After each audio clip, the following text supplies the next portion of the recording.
Hi friends, welcome to Telugu tech. So ఈరోజు మనం ఒక ఇమేజ్ లేదా పీడిఎఫ్ని పంపించినప్పుడు అది వాళ్ళు మాత్రమే చూడాలి, దాన్ని ప్రొటెక్ట్ చేసి ఎలా పంపించాలో మనం చూద్దాము. సో దానికోసం మనం ముందుగా కనిపిస్తున్న గూగుల్లోకి వెళ్ళి పీడిఎఫ్ టు గో అనే వెబ్సైట్కి వెళ్ళాలి.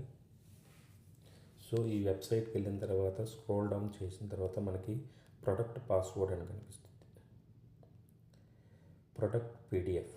సో ప్రొడక్ట్ పీడిఎఫ్ ఓపెన్ చేసి మనం ఏదైతే సెండ్ చేయాలనుకున్న డాక్యుమెంట్ కానీ ఫోటో కానీ దీంట్లో తీసుకుంటున్నాం. స్టార్ట్ అనేది మనం ఇక్కడ పాస్వర్డ్ ఇవ్వాలన్నమాట. సో పాస్వర్డ్ ఇచ్చిన తర్వాత మనం జస్ట్ స్టార్ట్ అని చేస్తే చాలు, వితిన్ 1 or 2 minutesలో మనకి డౌన్లోడ్ అయిపోయింది.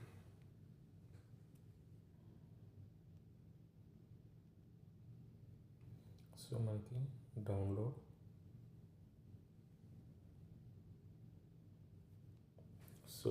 అయిన పైన మనం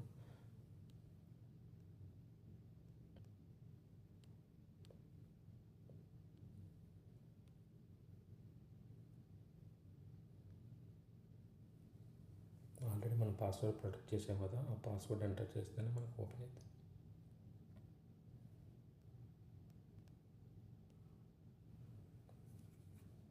వీడియోని ఇస్తే లైక్ చేయండి, షేర్ చేయండి.